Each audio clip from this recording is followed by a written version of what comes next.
കർണാടകയിലെ ധാർവാഡിൽ നിന്ന് പുറത്തുവരുന്നത് അതീവ ഞെട്ടലുളവാക്കുന്ന ഒരു വാർത്തയാണ്. ഒരു ഡോക്ടറെ ഫ്ളാറ്റിനുള്ളിൽ കുത്തേറ്റ് മരിച്ച നിലയിൽ കണ്ടെത്തി. 8 വയസ്സുകാരനായ മകന് ഗുരുതരമായി പരിക്കേറ്റു. സംഭവത്തിൽ കൊല്ലപ്പെട്ട ഡോക്ടറുടെ ഭാര്യയെ പോലീസ് കസ്റ്റഡിയിലെടുത്തു. ധാർവാഡിലെ അതീവ സുരക്ഷാ സംവിധാനങ്ങളുള്ള ഫ്ളാറ്റ് സമുച്ചയത്തിലാണ് ദാരുണമായ സംഭവം അരങ്ങേറിയത്.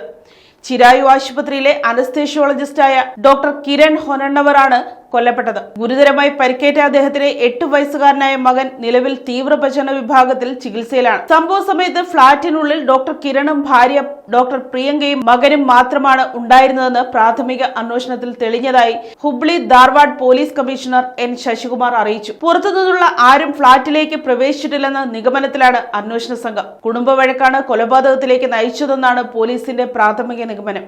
ഡോക്ടർ കിരണിനെ ബന്ധുക്കൾ ഫോണിൽ ബന്ധപ്പെടാൻ ശ്രമിച്ചപ്പോൾ അദ്ദേഹം വിശ്രമത്തിലാണെന്നും പിന്നീട് പുറത്തുപോയെന്നും പറഞ്ഞ് ഭാര്യ ഡോക്ടർ പ്രിയങ്ക ഒഴിഞ്ഞുമാറുകയായിരുന്നു. ഏറെ നേരമായിട്ടും കിരണിനെ ലഭിക്കാതിരുന്നതിനെ തുടർന്ന് സംശയം തോന്നിയ ബന്ധുക്കൾ ഫ്ളാറ്റിലെത്തി പരിശോധിച്ചപ്പോഴാണ് ചോരയിൽ കുളിച്ചു കിടക്കുന്ന മൃതദേഹം കണ്ടെത്തിയത്. തൊട്ടടുത്ത മുറിയിൽ ഗുരുതരമായി പരിക്കേറ്റ നിലയിൽ കുട്ടിയെയും കണ്ടെത്തുകയായിരുന്നു. നിലവിൽ കസ്റ്റഡിയിലുള്ള ഡോക്ടർ പ്രിയങ്ക അന്വേഷണത്തോട് സഹകരിക്കുന്നില്ലെന്നും പരസ്പര വിരുദ്ധമായ മൊഴികളാണ് നൽകുന്നതെന്നും പോലീസ് വ്യക്തമാക്കി. ബന്ധുക്കൾ ഗുരുതരമായ ആരോപണങ്ങൾ ഉന്നയിക്കുന്നുണ്ടെങ്കിലും ശാസ്ത്രീയ പരിശോധനാ ഫലങ്ങളും പോസ്റ്റ്മോർട്ടം റിപ്പോർട്ടും ലഭിച്ചതിനു ശേഷം മാത്രമേ കൊലപാതകത്തിന്റെ യഥാർത്ഥ കാരണം ഔദ്യോഗികമായി സ്ഥിരീകരിക്കാനാകൂ എന്ന് സബർബൻ പോലീസ് അറിയിച്ചു. ഫ്ളാറ്റിലെ CCTV ദൃശ്യങ്ങൾ ഉൾപ്പെടെയുള്ളവ കേന്ദ്രീകരിച്ച് അന്വേഷണം പുരോഗമിക്കുകയാണ്. News desk Kottarakkara media.